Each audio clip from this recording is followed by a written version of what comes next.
When Netflix officially announced it would lower the pay ceiling for actors to under 300 million won, the entire Korean entertainment industry felt a shockwave. This is not merely a technical adjustment in production costs, but a signal of a fundamental shift in how global streaming giants operate. It also raises a critical question: can the K-drama boom continue to thrive when the money faucet is no longer wide open? From 1 billion won per episode to a 300 million won cap. At its peak, actors' salaries in Netflix-backed Korean dramas skyrocketed to as high as 1 billion won per episode, a figure that stunned even Hollywood insiders. The boom was fueled by hits like Squid Game and The Glory, where actors weren't just playing roles, they were becoming global icons.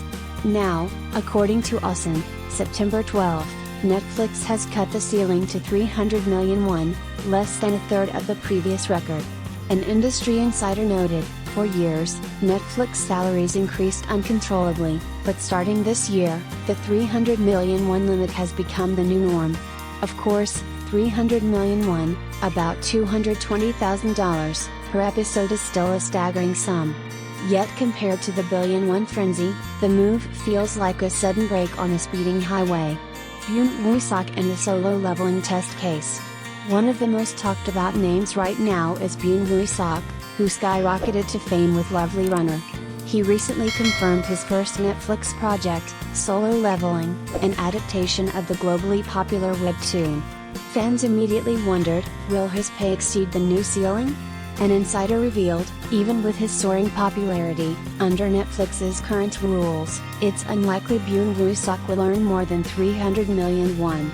That makes Solo Leveling the first true test case for the new policy. If the series succeeds with a rising star bound by the cap, it may prove that true value lies not only in inflated paychecks but in content quality and genuine star power. Exceptions and subtle shifts. While the 300 million won cap is now widely cited, it isn't absolute. For seasonal shows, salaries can rise by as much as 40% in subsequent seasons. This flexibility helps Netflix retain major stars while avoiding explosive costs up front.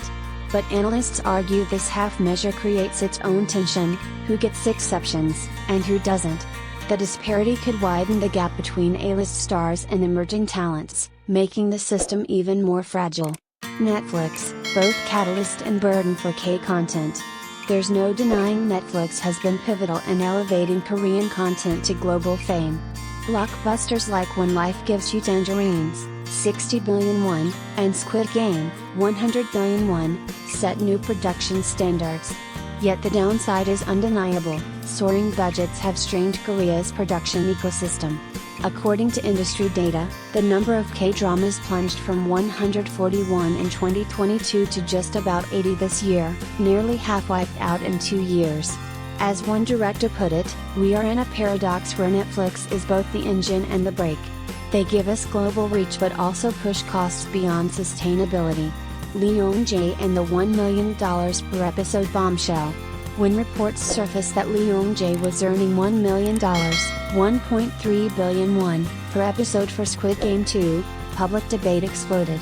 The actor himself admitted, "There are some misunderstandings, but yes, I was paid a very large sum."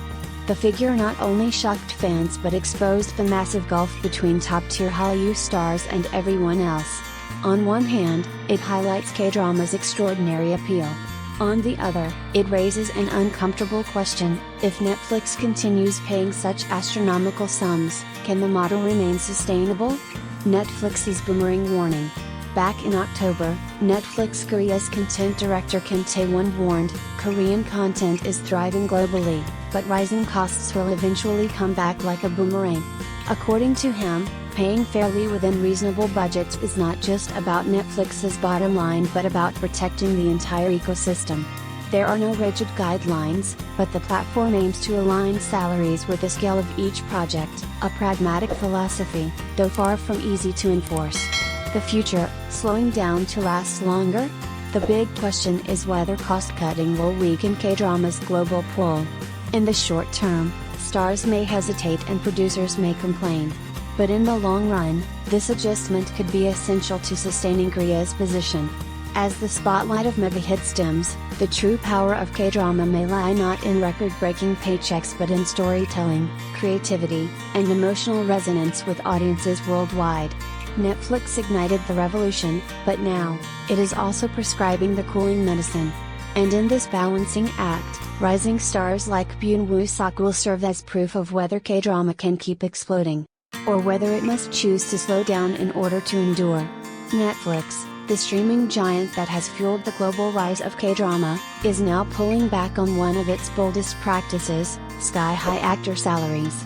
According to industry insiders, the platform has introduced a strict ceiling of 300 million won, $220,000, per episode for Korean actors, a move that directly affects rising star Byun Woo Seok, who will headline the upcoming series Solo Leveling.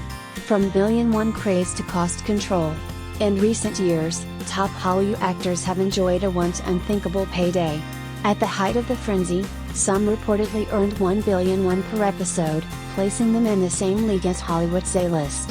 Netflix, eager to dominate the global streaming war, seemed willing to pay any price for Korean content that could deliver international buzz. But the tide has shifted.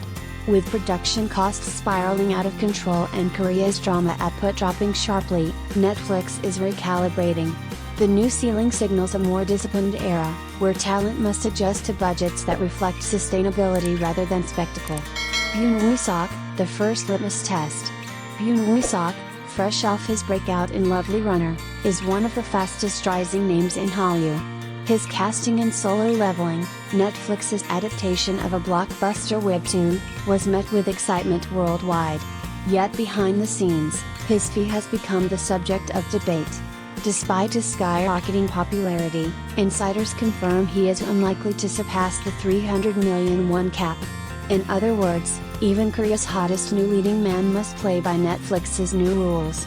This makes Solo Leveling more than a fantasy action series, it's also the industry's first real test of whether stars can thrive under capped salaries. Why Netflix pulled the plug on unlimited pay? The decision didn't come out of nowhere.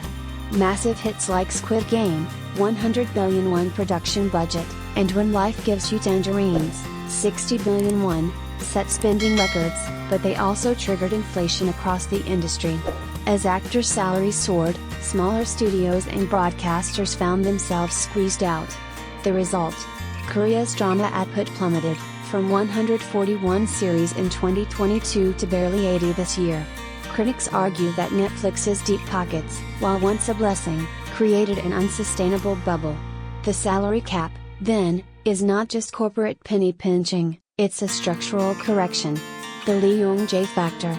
The debate reached a boiling point when reports surfaced that Lee Jung Jae earned $1 million, 1.3 billion won, per episode for Squid Game 2. The actor admitted he was paid a very large sum, and the revelation sparked outrage.